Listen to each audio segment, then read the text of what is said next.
Hello everybody, my name's James, and for the benefit of those listening on the audio, you're listening to my regular YouTube live stream, Ask James, where I welcome questions from the YouTube community on anything football related. This week, unusually, brought to you on a Tuesday rather than a Friday. We switched the schedule around a little bit this week as it's a Friday deadline in FPL, and quite frankly, I can't bear to do this stream and then the deadline stream straight afterwards. So split the streams up. Maybe we'll have two different streams on YouTube with varying questions. Let's get into the chat, see where the questions are at. Chris Allman is first. Says, hi James. Who do you think is the best of the Everton enablers as a long-term option? Decore, Gray or Townsend? I'm so pleased that the first question is based on Everton, so it gives me a chance to talk about the game last night a little bit. Well, let's be honest, Everton were pretty turgid for an hour. They equalised, and then Rafa Benitez reacted, changed to a back four. The crowd reacted, and they won the game within a few minutes. Simple as that. In terms of Decore, Gray or Townsend, Townsend would be a no-go for me. I mean, astonishing goal last night. Absolute weldy. Arguably best goal of the season so far. His first goal in 36 Premier League appearances, I think. Not Kane. You've got Calvert-Lewin, possibly James Rodriguez available to the team at some point. And I'm not convinced Townsend would be first choice longer term. Demarai Gray, it's 3 and 3. Although many would have noted the stat, obviously, that it's 3 goals in 3 shots on target. But he's doing the business. When he ran through last night, there didn't feel like a doubt that he was going to finish the chance, actually. And Abdoulaye Doucouré was quite unlucky to only come away with just the 2 assists. I think what's important with Doucouré to remember is, last night, the way they finished the game was with Gomez and Allen as central midfielders and Doucouré kind of running on and dictating the play and getting close to Richarlison and the wide players, much as he used to in that period under Nigel Pearson for Watford. Now, in that position, he's of serious interest. What we have to ask ourselves is, once Calvert-Lewin's back, what's the impact on Doucouré? So Calvert-Lewin, we think, is going to miss a couple of weeks. So what we got now for Everton? Villa away, Norwich at home. It's decent. So do they stay with that? Could they go back 4 again, Doucouré in the 10 position? I think for short term, it could be very interesting. I think longer term, not convinced, because I think ideally in Everton's best team, he's probably back in a deeper position with Allen. So I think short term, if it's 2 weeks, if it's just till the Norwich game and then leave, i.e. if you're wildcarding in 7, for example, I think Doucouré is very reasonable. Otherwise, the preference at the moment would still be for Gray. Neil Thompson said, afternoon, James. How wet on a scale of 1 to 10 am I going to get on the school run today? Thanks for all the great pods this week already. Roll on Tottenham. Yeah, Tottenham tomorrow on Patreon, yeah. You're probably going to get absolutely soaked, Neil. Unfortunately, I'm on duty picking up my son today. A little bit later, I'm picking him up from nursery, about 5:30ish. But yeah, I'm a little bit fearful of it myself, that we're all going to get a bit wet. It has been horrendous here in London today, although I think at the moment, looking outside the window, I think it has stopped. Neil Thompson said, do you think Lille can finish above Wolfsburg in Group G in the Champions League? We did a Patreon pod today that we released a couple of hours ago on UCL Fantasy, the fantasy game for the Champions League, the official game. And we've looked at that group quite a bit. I think probably Wolfsburg probably go with Seville. I think Lille have got a few injuries. It seems ridiculous because they're the French champions. They can obviously get out of the group. It's very open. It looks more like a Europa League group than a Champions League group, if I'm very honest with you. Can they? Yes. In terms of Lille fantasy assets, as I covered on that podcast, nothing really stood out. There's a couple of decent fullback options in the Wolfsburg squad. I think probably Wolfsburg over Lille personally, Neil. Cyrus Bernard said, hi James, if you don't wildcard game week 6 to 8, when is best game week in your opinion and why? Well, for some people who may have been thinking wildcard between game week 6 and 8, it might be after what happened last night, might be forced into having to doing it now if they've made early moves this week, possibly. In my mind is the Manchester United turn, around about game week 14, 15, personally. I'm not in any rush to use it, but I'm also prepared to use it in any week if it suddenly becomes a necessity for me, which I don't think it has. So I think it's down to personal opinion. It's down to personal structure in your teams. There isn't a right. There isn't a right. A lot of people are wildcard this week and think, yeah, wonderful. There'll be some who wildcard this week and been a bit disappointed. There isn't a right. There isn't a, this is the best week to wildcard. Like, when Chelsea have a double game week, it probably will be best to stick the triple captaincy on Lukaku as and when that happens, probably in January. There isn't that. There's not the case for that for wildcard. It's down to personal structure and where you're at with your own team. FPL Team Peter says, hey James, thanks for all you do for the community. If you had to leave one of Gallagher, Odegaard, Smith Rowe, Gray or Decore in your team for the next 10 weeks, which one would you choose? 10 weeks? I'd say Gallagher. That looks absolutely perfect, actually, for Palace. If you look at Palace's run over 10 game weeks, it's not so bad. They've still got some rough ones to come. Liverpool away next. Leicester at home in 7. Arsenal away 8. Man City away in 10. Leeds away 14 is the final fixture. But then you're adding into there Brighton at home, Newcastle at home, Wolves at home, Villa at home, Burnley away.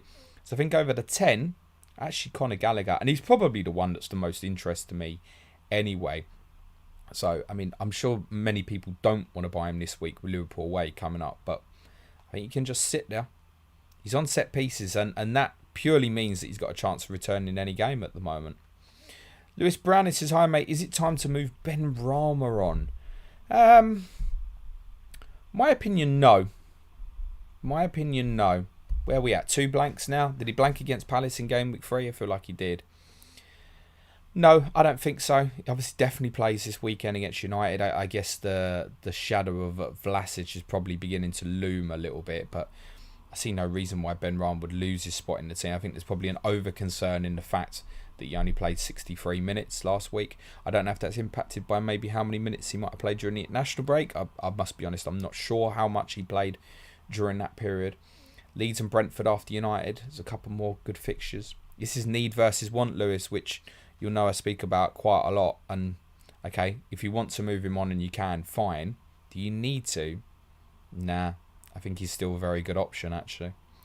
Callum Costello says, alright James, hope you're well. I've got both Son and Antonio with 2.4 million in the bank and 2 free transfers. I'm going Son to Salah, but means I need to downgrade Antonio to a forward 7.6 or below. Who's best up to game week 14? Are you sure you're going to keep that forward for that long? I mean, if you're going up to 14, it's very difficult for me not to say Raul Jimenez. That must be affordable for you at the moment. I think it's Raul Jimenez. I mean, 14 is the end of Wolves' run, right? So, Raul Jimenez, I think. Cyrus Bernard says, would you add a regular third member to Planet FPL? I can't see how that would work, Cyrus. It's a lovely question. We've obviously done some bits this summer with the content creators. We obviously do stuff with the correspondents. I don't think so. I think it would probably be very difficult for someone to step in as the third person on a regular basis. Plus, look, me and Suj obviously produce a high volume of content. Is that person going to be available for the high number of content? We're not opposed to having guests. It's just with how much we do, it becomes a little bit more challenging. I can't see that, Cyrus, in all honesty, but we'll never say never. It's unpredictable in terms of how the podcast will evolve. I didn't ever think I'd be sitting here doing live streams a couple of years ago, so never say never, mate, but I wouldn't have thought so. JP says, hi James, if selling Bruno but don't have Ronaldo, do you need United cover? 2 free transfers and sell enables Tony Jimenez, who are playing each other, to Lukaku, and a 7.2 for a midfielder. Can't afford Manchester United. Could avoid week 7 Chelsea wildcard. Cheers. It's not a necessity to have United. I mean, look at it this way, right? Man City playing Southampton this game week. I don't have any Man City players. Now, Man City could go and win 7-0, couldn't they? But they might have 7 different goal scorers. They might win 2-0 and Ferran Torres gets a 16-pointer or so.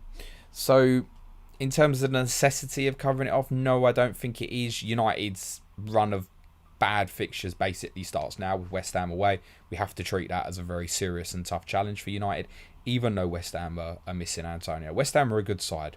They're around about the 6th, 7th best team in this league now. So that's a tough trip for Manchester United next week. It will be a physical encounter. West Ham will make that a difficult game for them. So, I mean, I would have no interest in buying a Manchester United player this week if I didn't have one. personally. And that includes Ronaldo. If it's gone, it's gone. JP says, hi James, if selling Bruno but don't... sorry, that's the question I've just done. Dragon says, hi James, UCL fantasy question here. Have you decided on your chip strategy and what seems to be the options? Cheers. There are lots of different ways of playing it. I can say yes, I have decided on my strategy. My strategy is to play Limitless in match week 3. Now, for the FPL players or those who didn't play Euro Fantasy, basically Limitless is like a free hit chip, but there's no budget restrictions. So you want 3 PSG players when they've got, I think they've got Red Bull Leipzig at home, which is not the ideal fixture, but Manchester City have an early kick-off on the Tuesday, so I get to see their team. So I can pick 3 Man City players that will definitely play in Bruges. There's other teams with good fixtures, like Chelsea have Malmo, for example. So I could get 3 PSG, 3 Man City, 3 Chelsea, and there's a couple of other teams with very good fixtures as well. That's my plan, and then wildcard in 4 or 5. Depends how I land for 4. If I land okay for 4, I probably want to wildcard in 5, and then just go with teams who have competitive fixtures in the last 2. Teams that are still trying to qualify and move away from the teams that have. If I don't land well for 4, then just attack the last 3 fixtures and make the changes to the squad, which inevitably I will make some mistakes now in my first selection. So my selections are based only on match weeks 1 and 2. In UCL Fantasy at the moment. As I said, if I land nicely in 4, then I can run with that, but the plan's probably to wildcard in 4, get unlimited transfers again before the knockout stage. That's my chip strategy plan. There are loads of different ways to play it. You could pick a team for 4 game weeks, use Limitless in 5, wildcard in 6, which acts as another free hit. You could obviously hold the wildcard for the knockout stages, but I think generally we can know the majority of the teams that will go through in the last 16, and I think anything beyond the quarterfinals is a waste to use it. So I think it should be used in the group stage. Limitless should definitely be used in the group stage where you've got high premium players playing against the sort of opposition that are not going to make the knockout stage. Target these teams like Sheriff Tiraspol, Malmo, Young Boys of Bern, etc. So Limitless should be used in the group stage. That's my plan. And that's what I'm going to go with, mate. Paul Spencer 007 says, hi James, no question, but just wanted to say many thanks. I asked you on Friday if doing Kane to Ronaldo for a -4 was silly, and you said it certainly wasn't. I took your advice and it's really appreciated. Well, probably even more so with Harry Kane's statistics on Saturday, as mentioned on yesterday's pod. First time ever he's played for Tottenham and neither had a shot in the box or a shot on target, but it wasn't his fault. You could argue Kane should drop deeper, but then it's not going to help him for touches in the box. And I think he should have dropped deeper because we need a creative player on the pitch. And he was the only one out there capable of doing it. I don't overly read. I'm very angry with the way Tottenham played on Saturday, but look, I still got my colours on. Life goes on. We'll get some more clues on Thursday in terms of availability for players on Sunday. And there will be some returning players on Sunday, which is important. Christian Romero, Davinson Sanchez, Giovanni Lo Celso.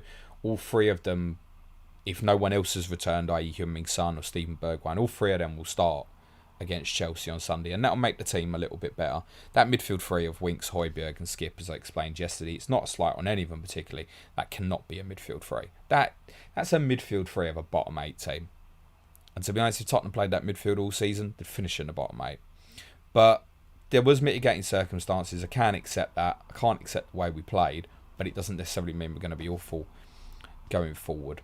As I'd said to everybody on my deadline streams and Ask James last Friday, my opinion was if you can get Ronaldo for a -4, get him in. There's nothing to think about.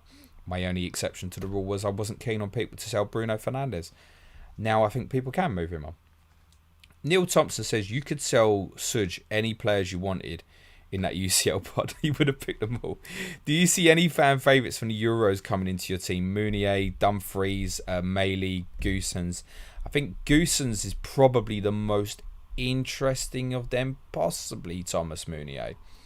I think Goossens over Maley now would be the way I'd go. Dumfries, no. Not at the moment. I've not got enough data on that to trust in it from Serie A as yet. He's at Inter Milan now, isn't he? Must be. I'm talking to myself now, as I do all stream. I'd go from them. I think I'd go Goossens. But at the moment, no. No, I think you can read too much into what we've seen in the Euros. They're now playing for their clubs. Fixtures are very important. Remember, it's a short format, right? And the fixtures are important. They are important. Atalanta do have a good couple, so I did consider the Atalanta defensive players. I've got my goalkeeper as 4.5, right? Savanch Singh says, hi James, pretty set on doing Benrahma to Rafinha for my free transfer. The other options are Ailing to Somado for a -4, Antonio to Jimenez for a -4, or just roll it. Nah, I don't mind you getting Rafinha in for free. I mean, that's fine. This is need versus want, and I think look there you can want to move Benrahma on, and it's fine. You probably want Somado and Jimenez. Is it worth the -4s? Do we see these Wolves players going off big? Can Luke Ayling keep a clean sheet at Newcastle? I mean, at the moment, you wouldn't fancy Leeds to keep a clean sheet in any particular game, but I've got a good run of fixtures. I wouldn't be moving off. Whatever Leeds I had, if it was fit, I wouldn't leave it. For example, I've got Jack Harrison. I've had him from the start.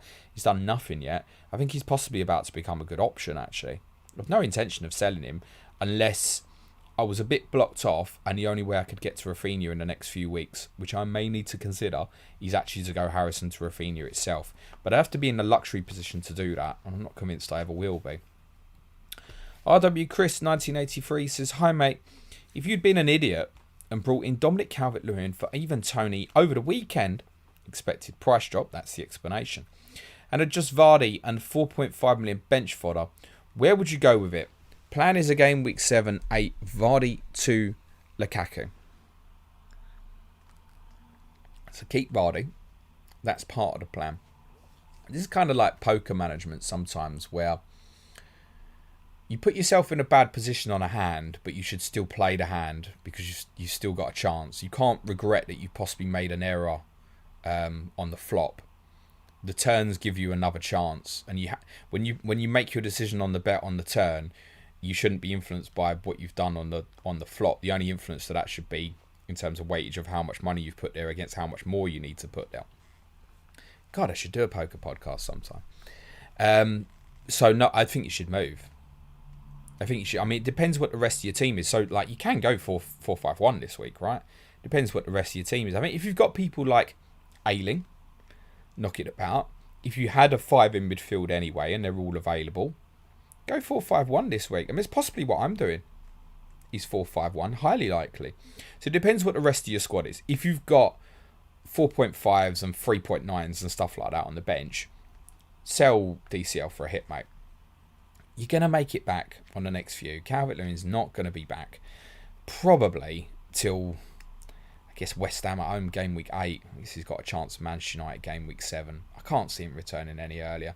By the way, just a point as well, I know there was a lot of Benitez fraud stuff bashing about last night and people get emotional with the reaction. But actually, I read from Benitez comments that he well could have got injured on Saturday, in which case there was no Benitez lie. I don't think Benitez lied in his press conference. You have to remember that when someone does a press conference on a Friday morning and the game's not till Monday, the players are going to have another 3 or 4 training sessions in between probably. And it sounds to me like it's a new injury, a quad injury, and he said a couple of days ago, to me, from Monday, that means Saturday.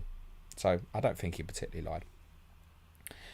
Tobion Sunkris says, hi James, we'll play the sexy 4-5-1 formation if I roll the transfer. Antonio bench means Ayling coming in, that's reasonable.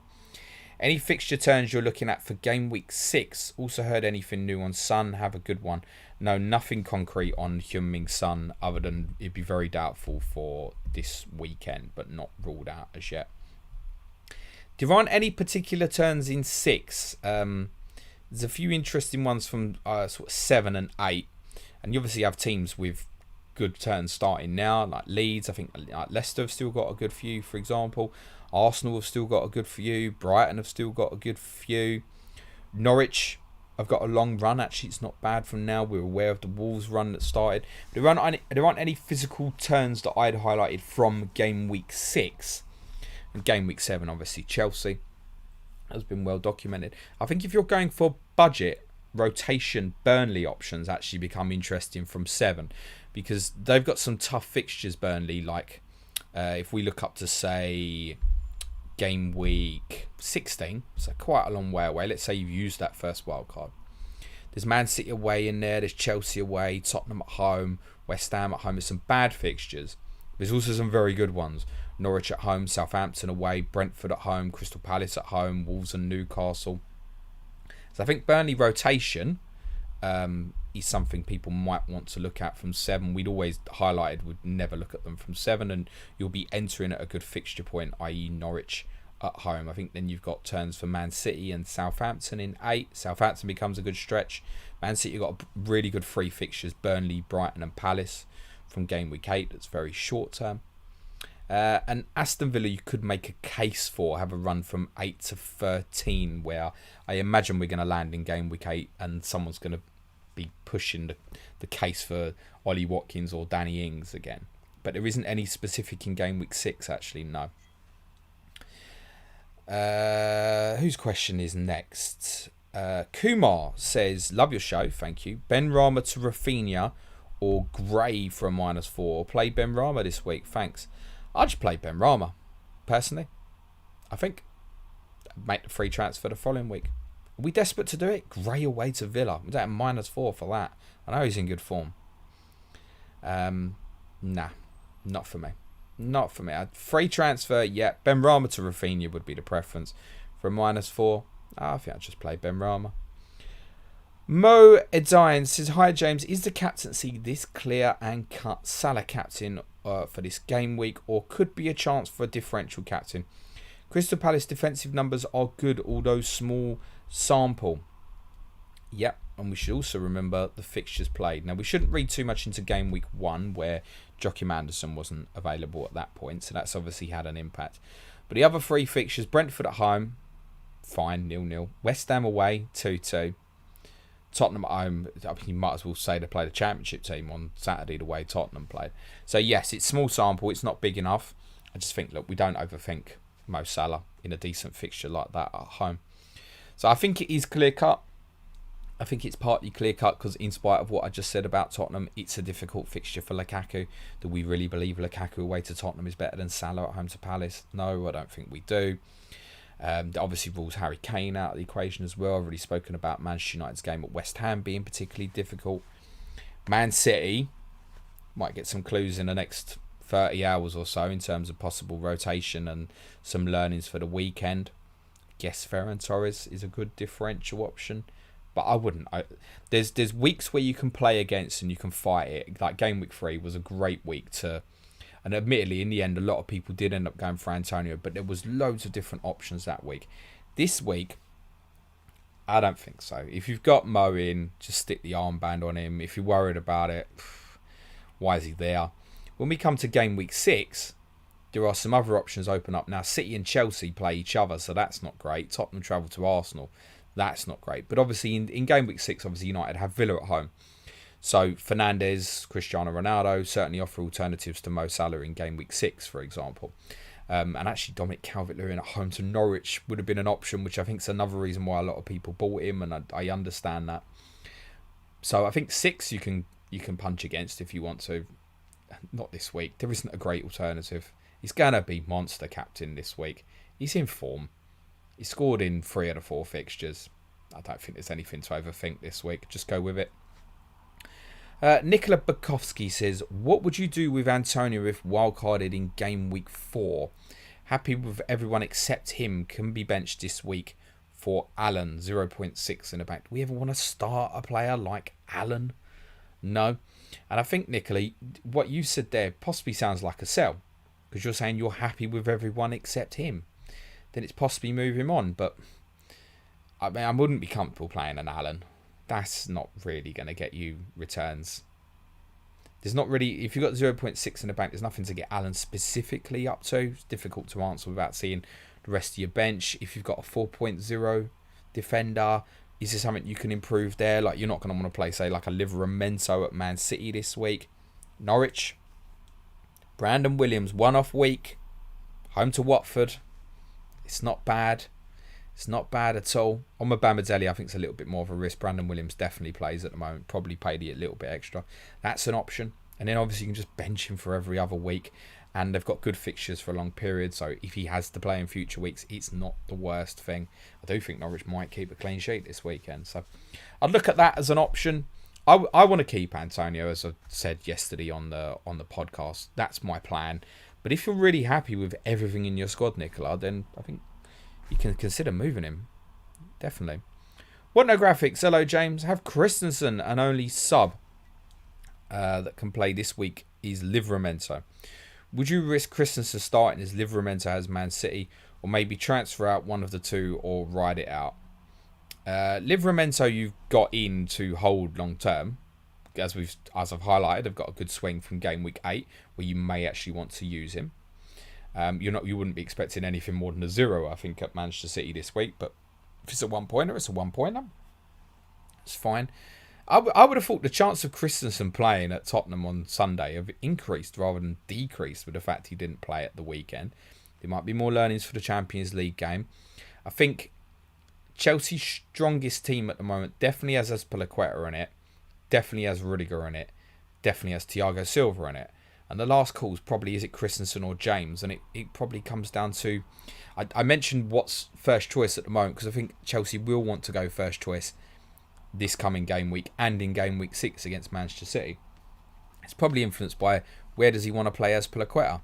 Probably has an influence on playing Christensen. I think Christensen's played a few games against Tottenham in the last few years, so I don't think Tuchel would have any issues with playing him. I wouldn't be surprised if it's Azpilicueta wing back at Tottenham on Sunday and Christensen played. Would be my instinct. But there's definitely lessons to be learnt from the Chelsea Champions League team this midweek. I would hold. I think you've got him in. You've made the decision. He's had a break. Give it another chance to assess it. Jonathan Boland, wish I wildcarded last week. In your opinion, is it a good time or should I wait until 7ish? Thanks, James. I can't answer that with not looking at your team, Jonathan. As answered to one earlier the questions. There are good times to wildcard. There are bad times to wildcard, but they can go vice versa for people depending on their own situation. I know most people think I should have wildcarded last week. My opinion hasn't changed that I shouldn't have. I can't tell you to wildcard or is now a good time without having a clue what your team looks like. It'd be pretty ill-advised for me to do that, I'm afraid. 7, yeah, probably does look a good time, but I've got one Chelsea player in, intending to buy another one in 7 and might not add a third. That's my thinking at the moment, so I can't see me using it unless I've got big problems. Ross Watson said, hi James, what to do with Adam Webster in Sky? Thought he would be a season keeper. Can't even move to someone like Conor Gallagher for that Brighton Palace single match day. I'll be honest, Ross, I've not looked into it in too much detail yet. And the simple reason why I haven't looked into it too much is, I'm sorry, I can go to Conor Gallagher. So that's probably what I'm doing. But I am going to look at some various options for you on the Sky Fantasy podcast tomorrow. In terms of where possibly to go to Webster for those who've kind of got no money in the bank. It's an awkward one. Joel Veltman is an option if you've got the 0.2. I'm aware of that. But I don't think it's really a Sky asset, personally. Particularly if he was to play wing back. I think at the moment he's probably going to play full back. It's not great. It's not great. They've got Leicester, Arsenal, City and Liverpool in the next 6. The Palace fixture in Sky effectively gives you an extra one. And if it gives you a big return in the Palace game, you'd be happy with that. But yeah, we'll have a proper look at options for Webster tomorrow, definitely. Joe Finney Batter says, hi James, what games are you watching tonight? As discussed on our Patreon podcast, I won't get to see any of the 5:45s because wife's out tonight and I'm on babysitting duty. But if I can get him to bed, which he might be a little shit about things because she's away. My intention tonight was probably to watch Barca and Bayern, probably. I think that's what I'd want to do. I do think Bayern will probably beat them quite comfortably. James Brennan said, hi James, a non-FPL related question if that's okay. Do you think it's fair that third place teams in the Champions League group stage qualify for the Europa League knockouts? Do I think it's fair? No. I think if I accepted it as a part of the system and life now, yes. The one thing it does do for the benefit of the Champions League, and it's the same obviously Europa League dropouts into the Europa Conference League this year. The one thing it does do is it keeps the teams third and fourth who may already be out as early as match day 4. It should keep them competitive to try and stay in European competition. So it definitely helps in terms of the competitiveness of the Champions League groups throughout the competition. I think I've just accepted it now, to be honest. I've just accepted it. The Europa League looks a lot stronger this year, and the reason it looks a lot stronger is because of the second competition and there's less teams in it, so the groups look more competitive, and there will be some good teams who will drop out the Champions League this year to go in Europa League. I mean, Barcelona could be one of them. If not Barca, then it's Benfica. Atalanta or Villarreal are probably going to drop in. Zenit St. Petersburg maybe. Shakhtar Donetsk. Possibly an Ajax. Possibly AC Milan. Red Bull Leipzig. So going to be some good teams going to drop in to that Europa League. So I think that it helps the Europa League in a roundabout way in terms of the attractiveness of it. You've got better teams going into the competition, and invariably one or two things happen when these teams drop in. I either tend to go out straight away, half of them do, or the other half obviously go quite deep in the competition. That's how it tends to work out. James Brennan says, that's your question. Thanks for it, James. I appreciate that question. Ian Quinn, would you give any merit to Gary Neville's argument that Ronaldo is better than Messi because he scored more goals with his weaker side and with his head? I saw the debate last night, which I think was a disappointing debate from them. M&F is just about the most enjoyable TV show on the telly for me. And I don't need someone to do a Ronaldo versus Messi analysis for me. What I would have liked is them to tell me more detail how Southampton changed tactics at the weekend, which never got a mention, or looked deeper into the possible impacts of Liverpool now missing Harvey Elliott, what he's brought to them in the last few games. And it didn't do that. I was a bit disappointed with that personally, because I think when Neville and Carragher really get into the tactics, I think they're the best at it on TV at the moment. Do I buy into the argument that because he's scored more goals with his left than his head, he's a better player? No, I don't. I know what Neville's argument was in terms of it made him a more rounded player, i.e., look, is Ronaldo better in the air than Messi? Yes. Is Ronaldo better with his left foot than Messi is with his right foot? Yes. Is Ronaldo better with his right foot than Messi is with his left foot? No fucking chance. It's the best foot that's ever kicked a football, in my opinion. So, no, I don't buy into it. I have no problem with anybody who thinks Ronaldo is a better player than Messi. And obviously, my preference is Messi. I have nobody who obviously thinks differently. I think Ronaldo has made the very best of his career and is, in my opinion, the second best footballer I've ever seen. But Lionel Messi is like a gift from the heavens who puts a smile on your face. I've never had a footballer bring so much joy who didn't play for my own team, and that's why he's the best football player. Ronaldo's like robotic in the sense that he's incredible the way he's honed his skills, the craft. If you look at the young boy with the flicks and the tricks who turned up to Old Trafford, the way he's evolved his game so many times over, like now he's like this goal scoring poacher player.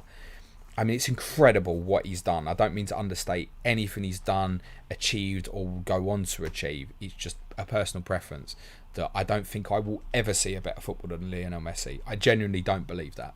I think people who ask me in 30, 40 years, and it's not to say it won't happen, how can I possibly put it that?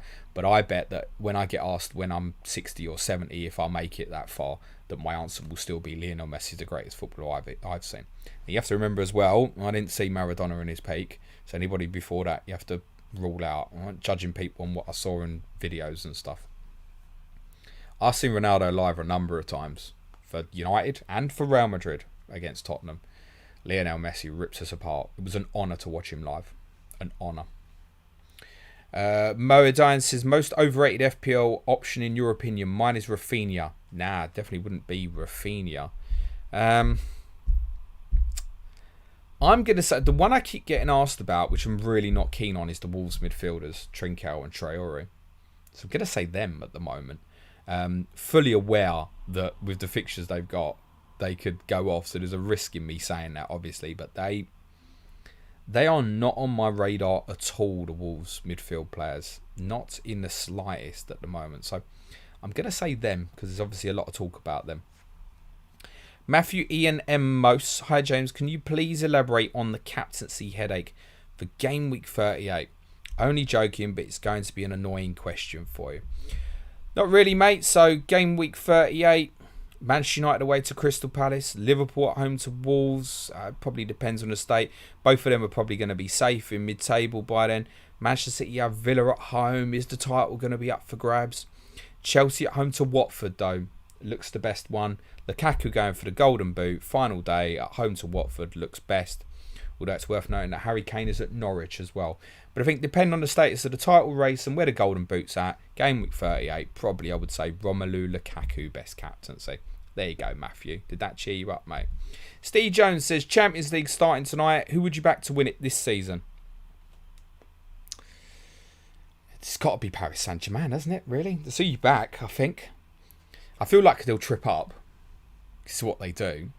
And I think someone will find a way to hurt them on the counter-attack. But, I mean, what they've done this market is disgusting, isn't it? I mean, it's a failure if they don't win it. Other than them, I expect Bayern to come back a bit stronger this year. But, honestly, if it's not PSG or Bayern, it'd be one of the English clubs. I think United would have a shot at it this year if they keep their squad fit. Liverpool's the same if they keep their best 11 fit. City, Chelsea will be in contention. A lot obviously does depend on the draw as well. But to be honest, if it's not PSG or Bayern, I'd think it'd be one of the English clubs. Don't fancy Real Madrid. Barcelona won't be anywhere near it. Don't fancy the Italian clubs. I think even like Inter could go out in the group. I think Shakhtar will give them proper games. So it has to be PSG, who I think you fancy though, because if it clicks properly, it could be brilliant to watch.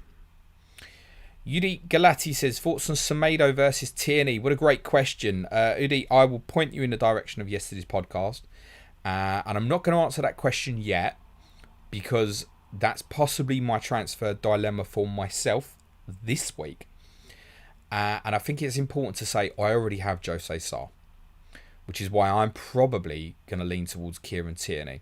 I think if I didn't have Jose Sarr, I'd probably go Somado. But I'm not desperate to have the double up. So I can see me buying Kieran Tierney this week, actually. But I think I would go Somado over Tierney if I didn't have Jose Sarr. Luke Mundorfer says, who would you start out? Sissoko and Brandon Williams to cover for Antonio? Brandon Williams, actually. Yeah. Sissoko, I get like 2-3 goals a year. And if you're lucky enough, one happens at the weekend, great. Norwich will keep more clean sheets than that. I don't feel like it at the moment. Norwich's season basically starts game week 5. It starts this weekend. You almost don't judge them. They've lost 2-1 to Leicester and 1-0 to Arsenal in their last two. It's not bad. That's with Williams in the team. Obviously, Liverpool and City was before that. Their season starts now. And actually, I think if Watford lose at Norwich, I think they'll already be talking about possible managerial changes, because you know what they're like. I'd go Brandon Williams. B. Conway says, would you move Buendia to Rafinha for a hit? I've already covered this for someone else. No. DCL out, likely to be the use of my free transfer. No. Fix the DCL problem, mate. Tom Glover says, I have the money to go Antonio to Ronaldo. I already have Lukaku, Salah, Jota and Trent. What do you think? Well, do you have the money to do it for free, Tom? If so, yeah, don't mind that. Don't mind that. I'm quite fearful for what the rest of your team looks like, but I mean, if you're asking me, should you buy Ronaldo this week? Look, if you can buy it for free, great. I don't think many others will be in that position to buy him for free this week. And anybody who's on wildcard is going to try and go Ronaldo this week. It's fairly certain. I said this yesterday. Anyone on wildcard is going to want to have Ronaldo, Lukaku and Salah in their team. Personally, I would make a sacrifice. And for me, that sacrifice would be Ronaldo. Owen Wilson says, afternoon, James. What was so bad about Spurs against Palace? Don't make me talk about it again, mate. I couldn't believe that midfield when I saw it. Do you also see a player in Emerson, or do you think he'll struggle? Please listen to everything I said yesterday, because I went on about it for about 5-10 minutes, and I'm going to go on about it for about 20 minutes on our Tottenham Patreon podcast tomorrow as well. So I'm not going to go into Tottenham anymore now. In terms of Emerson, what I did say yesterday was I thought the first 20 minutes he started quite well. But once Zaha worked out, he was going to go quite tight. Zaha started backing him, rolling him, and then once Zaha's turned away from you, you're in trouble. Difficult to say. What I would say is I was hugely disappointed with his lack of forward movement in terms of go and look at him on YouTube and all you see is him hitting the touchline all game long. But it's not all game long, is it? Because they're fucking shitty little clips that make you believe he's the best right back in the world on YouTube. On what I saw on Saturday, I can't tell you that it'll be better than Serge Aurier. But it doesn't mean it won't be. Ace Adventura says, I started with Leno in goal. Weird choice, I know, but do we think Ramsdale will be number one now? Probably going to switch to him for the fixture run. I think, yeah, move it. I see no reason why Ramsdale wouldn't keep his place in the Arsenal team after a clean sheet the other night. Also kept a clean sheet against West Brom in the Carabao Cup as well. So, if you haven't got another goalkeeper, yes, I would probably move that on. There is an element of risk in it that it's wrong. And Leno could go back in goal, and they've gone West. Norwich at home will give Ramsdale a run out. A little bit like what we saw. I mean, I don't think that's what Arsenal's done, because Arsenal winning at the weekend was just so important to them. So I don't think they would have gone, yeah, this is a game to throw him in. You know, like we saw last time with Kepa randomly and other similar ones. There was another team that kept doing it as well. In fact, Arsenal did it a bit, didn't they, with Matt Ryan towards the end of the season. But admittedly, by that point, the Europa League was their priority. And definitely, obviously, with no Europe, the Premier League has to be Arsenal's priority. I think Ramsdale's probably number one as of now. But we could be wrong there. I think I would only want to get Ramsdale at the moment if I had someone else to go with it.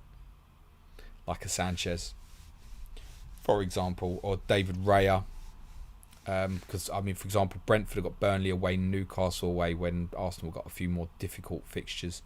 There is a clash where Arsenal go to United in 14. Brentford have Tottenham away. That's not particularly great. There are other ones you can look at. I don't think I would. I think I'd go to someone else. I'd be too nervous that I was wrong.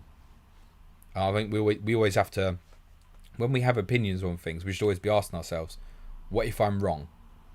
It's okay to question yourself. I can have an opinion, and I don't have to say every time I'm questioning that. I think on something like that, I have an opinion to say, yeah, do you know what? I think it probably is Ramsdale in goal, but I might be wrong about that. I did ask Adam Pritchard at 3-5, who are Arsenal correspondent, and he said he thought Ramsdale would stay in goal. He could be wrong as well. Alex Mann says, how do you feel about Leeds now? I know we all think Rafinha is underpriced, but I'm not seeing much from him or the team. So, they've got injury problems defensively, which I think just means they'll just go and attack more. They played Liverpool and Manchester United in 2 of the 4 games. Everton were very impressive against them in game week 2, and Burnley became a ruck in game week 3. It's got, in my opinion, no relevance on what's going to come next, other than the West Ham fixture is particularly tough in game week 6. But I think we knew that anyway, which is at Ellen Road. West Ham are just such a physical and difficult team.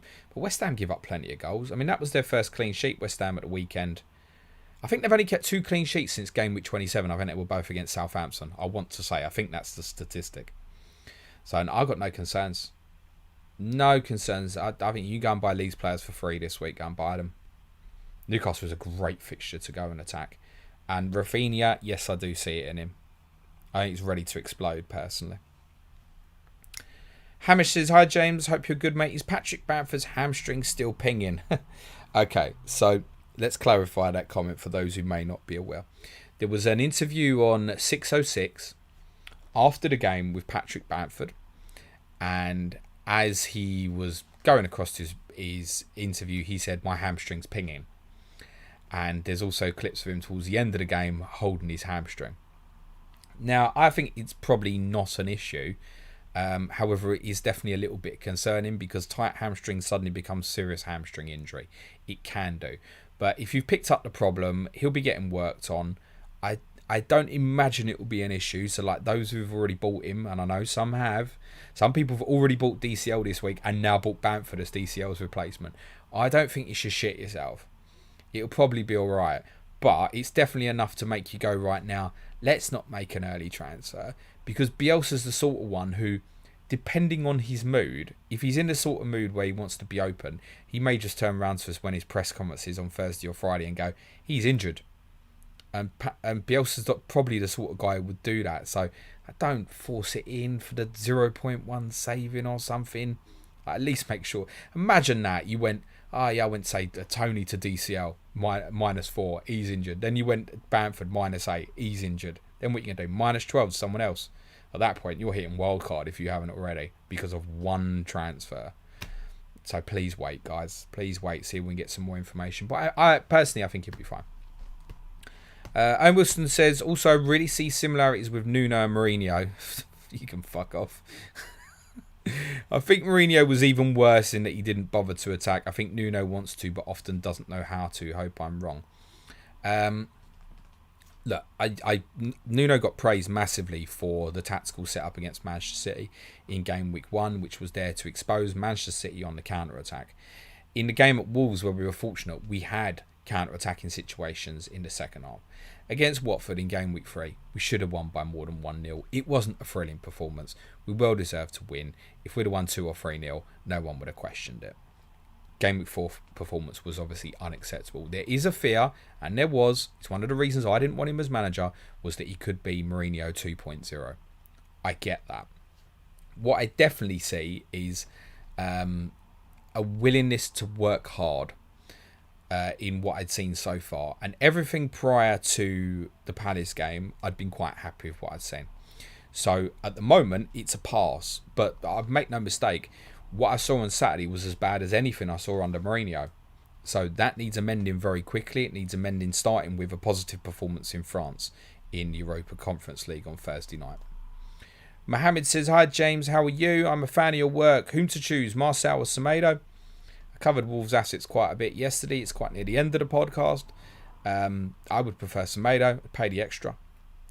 Simda here says, alright James, I need to replace Bruno and can get anyone pretty much. I'm thinking about -4 Bruno to Jota and Shimikas to Diaz. What do you think? I mean, I quite like that, mate. Quite like that. I mean, it wouldn't be beyond reasoning that Ruben Diaz gets rested for Southampton at home after a Champions League game and before Chelsea away, Liverpool away to come. But I think with Carabao Cup next midweek, you should be okay.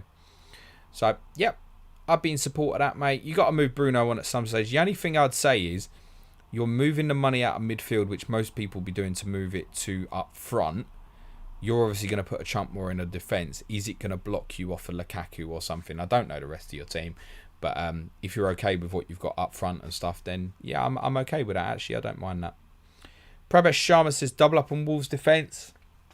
Well, I've just spoken about my kind of nervousness about doing that, and I probably won't. I don't think. There'll definitely be clean sheets. I would say up to game week 14, they'll probably keep maybe another 4 or 5. There'll be some clean sheets in there. Is that enough? It's still Wolves at the end of the day. We've still got some bad defenders, of which Marcel is one, by the way, in my opinion. And Somado's not fantastic defensively either. So, no, I wouldn't be keen on the double on Wolves. Prabesh says double up on Wolves. That's what I've just done. Seamus Hart says already have Rafinha. Don't fancy replacing Calvert-Lewin with Bradford. How crazy is Calvert-Lewin to Jesus? It's not crazy, but it's got a risk. And do you want Jesus in there for Chelsea away and Liverpool away in 6 and 7? It's going to be a no for me. I think he could come out the team at any point. You've got De Bruyne is back now, basically. Might even play in the Champions League this midweek. Phil Foden, I think, is probably going to be back for Carabao Cup next midweek, then available in the league. What's the impact? We just don't know. So it's a no. It's a no for me on Jesus. Atul Balaji says, hey James, do you think Greenwood is fixture proof? Thinking of going with him on my wildcard. Already have Jota and not backing Torres to start much with Foden and KDB coming back.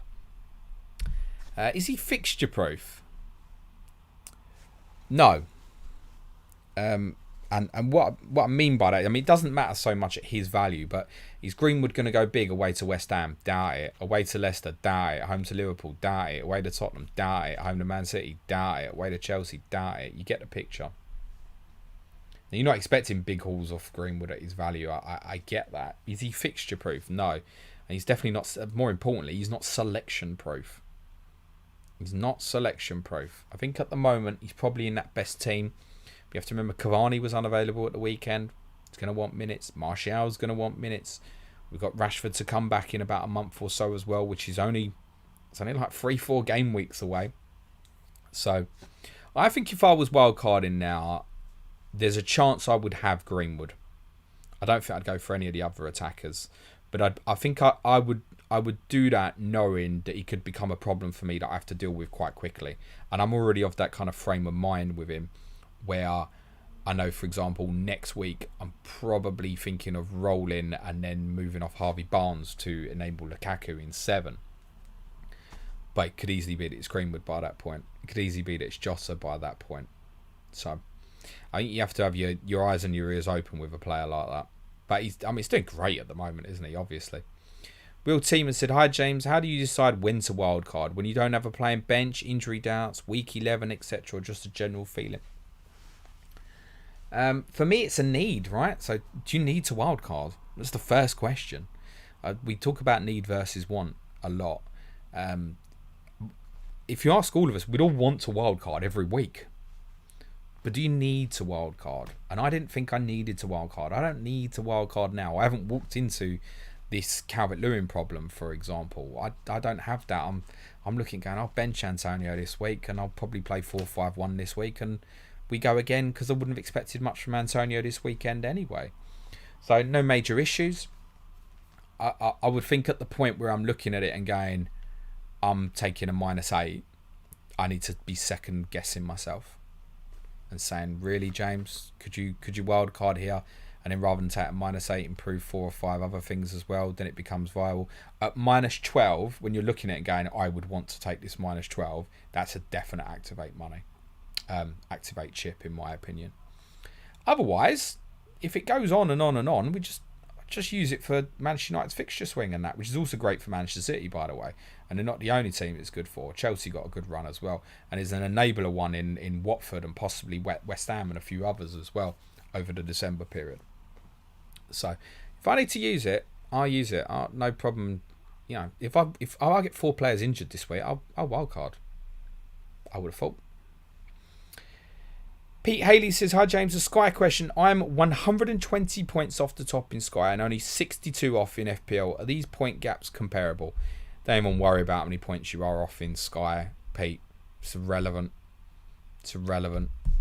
Totally. What you don't know is the guy in first might have already used 20 transfers, mate. If you're 120 points off him and he's used 20 transfers, you're going to catch him. It's a certainty. So don't worry about it, mate. Don't worry about it. You can. What's better to assess for Sky at the moment is where you are in mini leagues. Gives you a better feel of kind of how you're doing.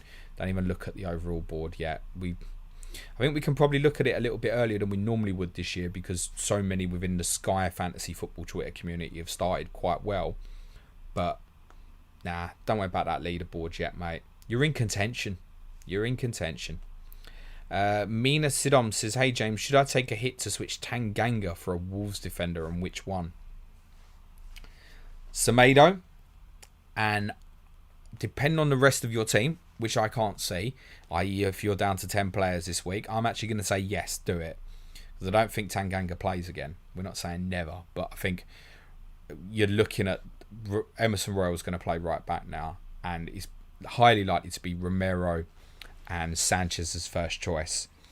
And even if one of them got injured, there's every chance that Joe Rodon's back fit and he'd come in to replace one of them now, while Eric Dyer's obviously injured. And I think you got Tanganga competing with Matt Doherty, of which Tanganga will be ahead to play at right back. I think Tanganga probably will have to play centre back in France on Thursday night, possibly with Joe Rodon, I should imagine. And Davis will play left back. That would be my guess. But yeah, no, I'd move it on. That's one where you don't have to judge it on 1 week because you're going to get returns back over a number of weeks. Because I think Tanganga, that's gone personally. Matthew Ian M. Mose, "Hi James, can we hear your Champions League team lineup?" Yeah, you can. I can't particularly remember it. I'd have to go and have a look at it again. I will tell you that captaincy plan is Ronaldo tonight to move to Haaland tomorrow. If he's not in the team, I will tell you my team. Just getting it up now if it loads. Goalkeepers are Russo of Atalanta, Kobel of Dortmund. Defensive players are Trent Alexander-Arnold, Cesar Azpilicueta, Mazraoui of Ajax, Acuna of Sevilla, Kevin Mbabu of Wolfsburg. Midfielders are Mohamed Salah, Mason Mount, Marco Reus of Dortmund, Gini Wijnaldum of Paris Saint-Germain, and Edson Alvarez of Ajax. Up front, Ronaldo, Erling Haaland, and Lassina Traore of Shakhtar Donetsk. Savant Singh says, hi James, just wanted to say keep up the good work and thanks for your grey shout. Went for him early and that has helped me get me to 4k. Very nicely done. Optimus Prime is asking for my opinion about Somado and Jimenez. Is too much to bring both into your team. I mean, if you can bring them both in for free transfers and you want it, it's fine.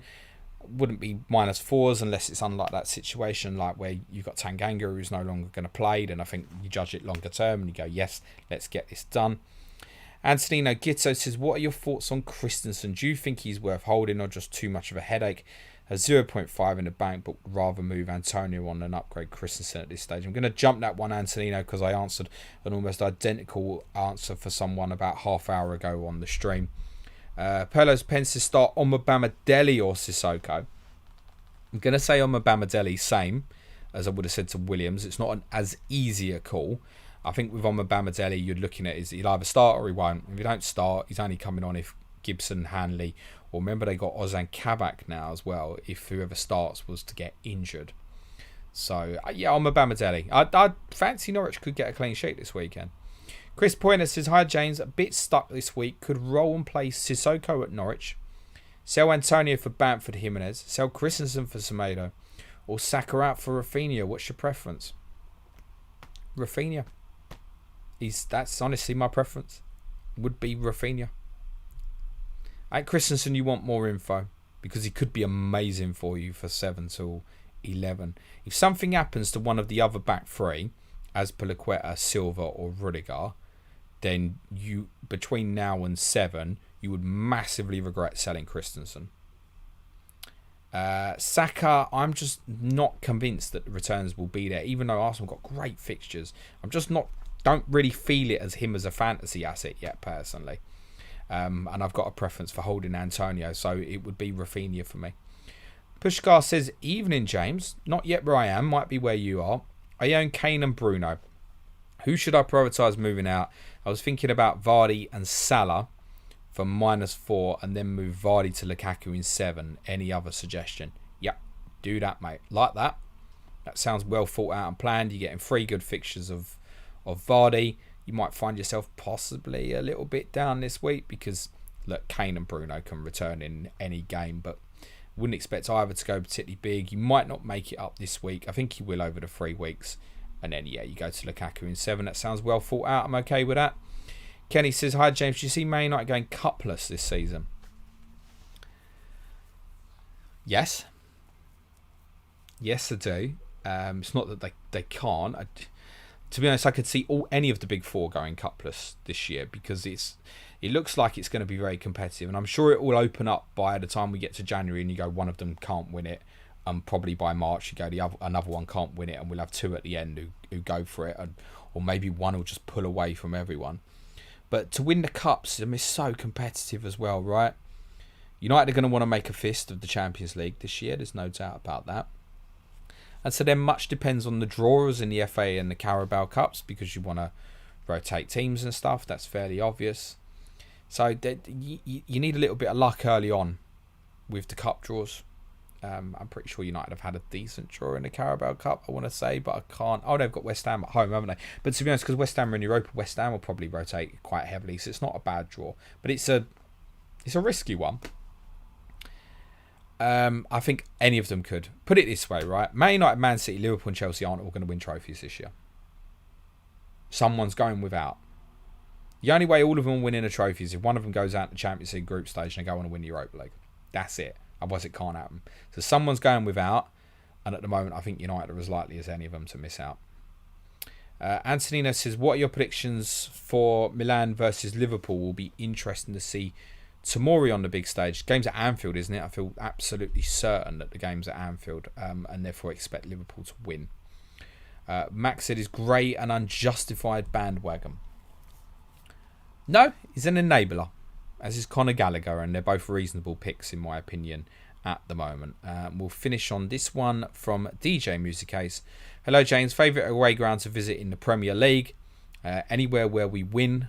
I've answered this a few times in the past, like Villa Park as an away day. Most of the Midlands are good away days. So the Villas, West Broms, Wolves. Oh, that's a bit of a shitty view at Wolves on the side. It's not too bad. At least you can see clearly. I'll be at Wolves again next Wednesday in the Carabao Cup. Like the Midlands ones. Yeah, I think Villa. I think Villa's a good away day, personally. All right, guys, leave it there. Thanks for your questions. For those who haven't covered off, look, it's Tuesday. If you want to take a screenshot of your question in the chat, DM me. I will get it answered for you at some point over the next 24 hours or so, or certainly before the weekend if you'd like to do that. Otherwise, apologies for not getting to all your questions. Coming up on Planet FPL tomorrow, Sky Fantasy Football Podcast. We'll be looking at the Webster Antonio issues, reflecting on our overhaul decisions and captaincies for the coming weekend, Friday, Saturday and Sunday fixtures this coming weekend. Versus Clash of Correspondence will be Brighton versus Leicester with Sam Murray, FPL Seagull, and Aaron Lager previewing Brighton and Leicester. Friday, I haven't decided yet. I will make a decision tomorrow on that. So keep an eye on Planet FPL Pod on Twitter. And obviously Deadline stream will be available for you on YouTube 5:30 p.m. UK time this Friday. If you'd like to support our content, you can do www.patreon.com/Planet FPL. 5 additional podcasts from intermediate tier every week. And that includes a big rant on Tottenham tomorrow. That's all for now, guys. Enjoy the rest of your day. Good luck if you're playing UCL Fantasy. Cue music, please, man child.